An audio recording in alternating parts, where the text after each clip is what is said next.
Jom sama-sama kami. Caranya mudah. Hanya klik join button. Terima kasih. Apa dia izabah asyakhsiyah? Melarutkan kepribadian. Melarutkan kepribadian bermaksud kita ni hanyut tanpa ada identik diri kita dengan Islam. Seolah-olah macam kita ni nama orang Islam, tapi bila sebut bab nama, lifestyle, bab pakaian, bab apa-apa, langsung kita tengok pada dia tu tak ada ciri-ciri seorang Islam yang sejati. Nama apa? Agama, contoh agama, yes, I am Muslim. Nama-nama, nama Michael Jackson.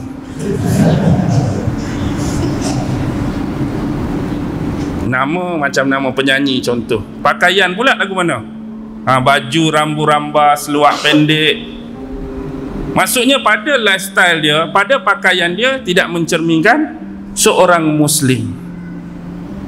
Kemudian pada apa? Pada kehidupan dia.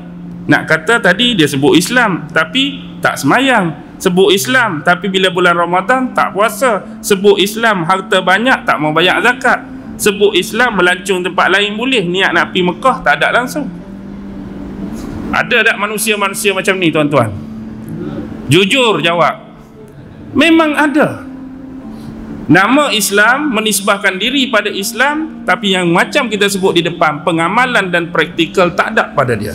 Sebab apa tuan-tuan? Kita dah dijauhkan. Akhirnya kita berasa Barat lebih hebat. Sebab memang kita akan nampak Barat lebih hebat sebab kita dimasukkan apa? Era westernisasi. Barat adalah segala-galanya. Tengok, dari sudut penciptaan, Barat jauh lebih hebat daripada orang Islam. Dari sudut politik, mereka lebih terbuka, mereka lebih telus, mereka lebih jujur. Dari sudut siasah, dari sudut ekonomi, mereka jauh lebih besar pada kita, lebih tu, lebih-lebih. Jadi bila masuk cucu era westernisasi, kita menganggap Barat adalah segala-galanya, Barat adalah percontohan, sampel bagi kita. Maksudnya bila tengok lagu ni apa jadi? Allah, kunonya orang Islam, lemahnya orang Islam, benda macam ni pun tak reti nak buat, benda macam ni pun tiru kat orang ke, benda macam ni pun kena beli ke, benda macam ni pun tak boleh nak create ke. Siapa yang menjadikan kita demikian? Ada dua faktor. Kadang-kadang bila kita sebut musuh-musuh Islam nak orang Islam macam ni, jenis pemikiran satu lagi dia sebut apa? Kadang-kadang kita ni selalu duk sebut musuh je buat kat kita. Kita sendiri apa yang kita dah buat? Ni jawapan dia. Satu lagi, kita sendiri tak ada kesungguhan untuk mengubah diri kita.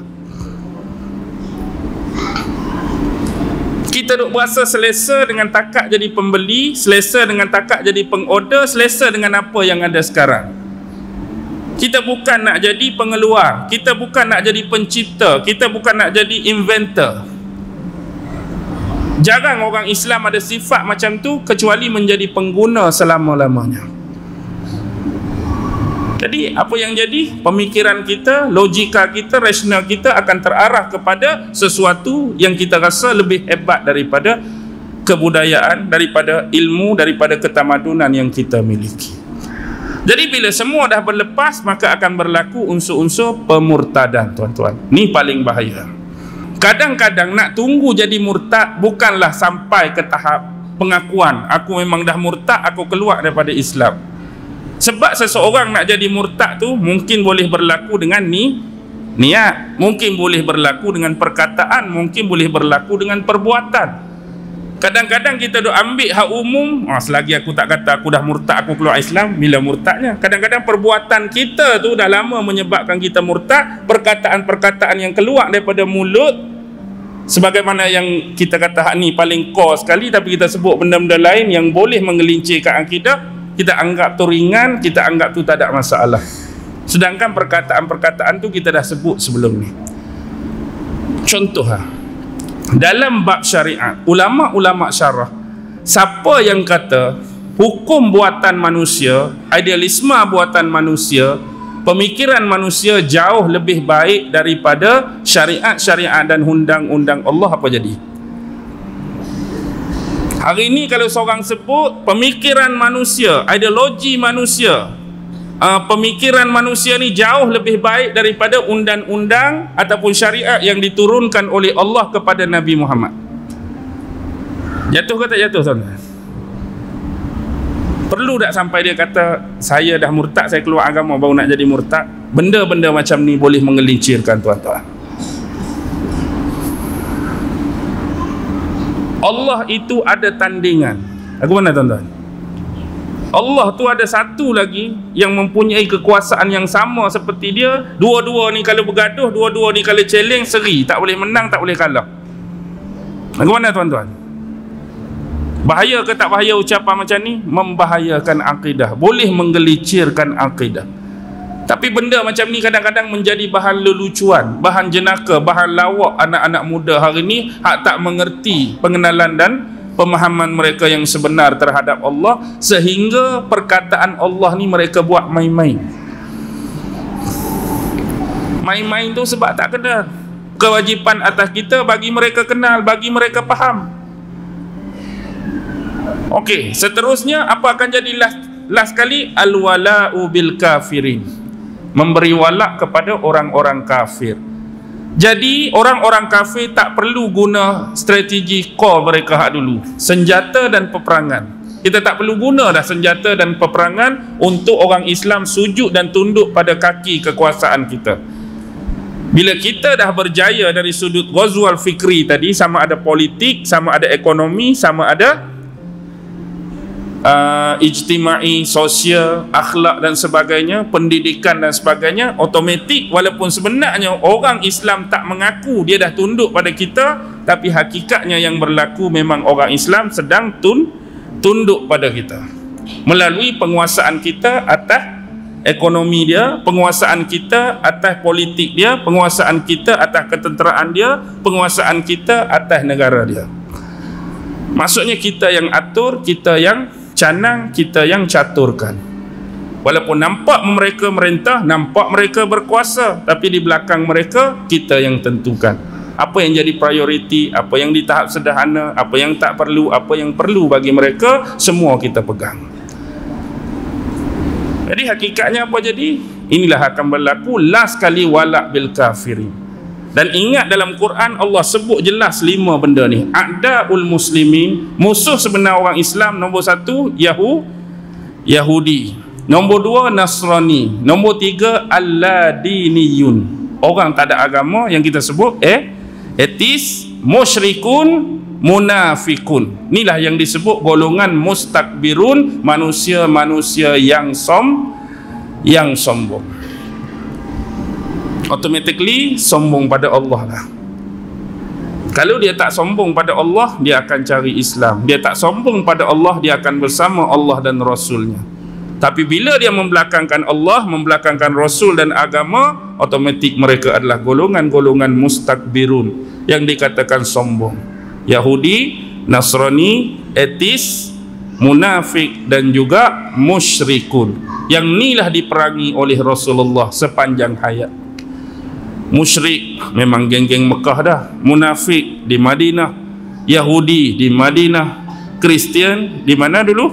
Hak berdebat dengan Nabi isu ketuhanan Nabi Allah Isa. Nasrani daripada Najran, berdebat dengan Nabi. Hak tak ada agama, pernah tak dalam sejarah bermuamalah, berkomunikasi, soal jawab, debat dengan Nabi? Pernah tak dalam sejarah? Kita tahu musyrikin confirm lah di Mekah, munafik confirm di Madinah, Yahudi pun di Madinah, Nasrani Najran. Tapi bab orang etis ni, pernah tak kita baca dalam sejarah Nabi ada keterlibatan kolaborasi dengan mereka, muamalah, bersembang ke, keluarkan hadis ke tentang mereka? Ada tak?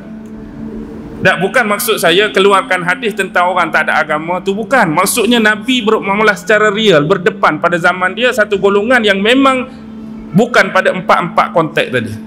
Dia bukan musyrik, dia bukan munafik, dia bukan Yahudi, dia bukan Nasrani, tapi dia memang etis sungguh. Ada tak dalam sejarah? Ada tak dalam sejarah, tuan-tuan? Saya pun duk tengah cari tapi saya tak jumpa lagi. Tapi saya nak cari, saya rasa macam kalau kita nak letak pemaknaan etis secara umum memang tak akan ada. Tapi kalau nak letak jenis orang tak ada agama, kita akan jumpa insya-Allah golongan-golongan yang boleh kita katakan sebagai alladiniyun. apa yang akan berlaku selepas kita, iaitu nasib anak-anak, cucu cicit kita, bagaimana suatu masa mereka akan berdepan dengan dunia yang mana mungkin perkara-perkara yang akan dilancarkan oleh musuh-musuh Islam tadi bisa menghakis dan merosakkan akidah-akidah dan syariat-syariat di dalam agama. Hak sementelah kita duk ada, duk hidup ni dah jadi macam-macam haru biru, macam-macam tekanan, macam-macam stres, dan kita boleh anggarkan bahawa zaman mereka akan lebih kuat dan teruk lagi tekanan-tekanan yang akan dibuat dan ditimpakan oleh musuh-musuh Islam. Kita di akhir zaman ni, umat Islam akan pegang agama seperti apa tadi tuan-tuan? Seperti bara api, memang panas sungguh, tak selesa dah kita, rasa hangat, rasa membara, rasa macam nak tinju orang dah tak, tapi tak tahu nak tinju siapa, rasa nak tumbuk tendang orang tapi tak tahu nak tumbuk dan tendang siapa. Hak kita boleh buat pada hari ini ialah saling memperingati sebagai saudara seukhuwah dalam Islam agar sama-sama menjaga akidah dan syariat kita. Hak tu je yang akan kita bawa bertemu dengan Allah. Walaupun begitu, apa yang kita minta hari ini, tanggungjawab dan amanah kita pada anak-anak, lebih jauh pada adik-beradik, lebih besar lagi dalam ahli keluarga kita. Saya seru kepada tuan-tuan, masing-masing pertingkatkanlah akidah. Maksudnya apa? Bukan sebut saja, kita kena belajar betul-betul. Hari ini mata pelajaran seperti fiqh, mata pelajaran seperti tauhid, mata pelajaran seperti tafsir dan hadis ni, anak-anak muda tak berapa begitu berminat dah nak belajar. Dia nak belajar ilmu-ilmu apa? Ilmu-ilmu yang bersifat keduniaan. Dia tak mau dah reveal knowledge ni, dia lebih minat kepada acquired knowledge. Sebab dia rasa hak tu yang selesa dengan dia. Kenapa? Sebab dia diperselesakan dengan keadaan tu. Jadi agama ni biasa-biasa pun tak apalah, agama ni sipi-sipi pun tak apalah. Yang penting hak dia belajar lah ni lah yang akan jadi legasi warisan untuk dia meneruskan kehidupan. Dia berasa dengan agama tak ke mana, dengan agama tak ada hala tuju, dengan agama tak boleh cari makan. Jadi jangan fikir begitu tuan-tuan. Biarlah mungkin tak boleh cari makan, tak ada hala tuju, tapi besok takut kita sendiri di mahsyar tak ada tempat tujuan kerana mengabaikan agama. Agama itulah yang jaga kita, akidah itulah yang akan jaga kita. Jadi sama-samalah kita pegang erat-erat, kukuh-kukuh. Walaupun kita diibaratkan seperti genggang bara api pun genggamlah, gigit pun gigitlah. Antara hadis lain sebut gigit dengan gigi geraham. Tapi ada juga pakcik di kampung, dia tanya, pakcik tercabut habis dah gigi geraham, nak buat lagu mana? Dia buat lawak lagu tu pula. Maksud tu, anda ada gigi ke tak ada gigi, bukan dia suruh gigit dengan gigi betul-betul. Maksudnya macam tadilah, suruh pegang benda tu. Kita nak pegang dengan tangan pun tak boleh benda nama akidah ni. Cuma dia buat kiasan, dia buat perlambangan dan simbolik macam genggam bara api. Tapi sebenarnya benda tu tak boleh pegang, tak boleh genggam, dia hanya boleh dirasa. Macam gigit dengan gigi geraham tadi. Nak cakap satu benda ni, kalau gigit dengan gigi geraham ni lebih kemas. Tapi bukan jenis agama akidah tu benda gigit-gigit. Dia simbolik untuk bagi kita pegang sungguh-sungguh. Hang dah gigi ke, hang tak ada gigi pun tak kisah. Gigi palsu pun tak ada kisah. Ada poliden, tak ada poliden pun tak kisah.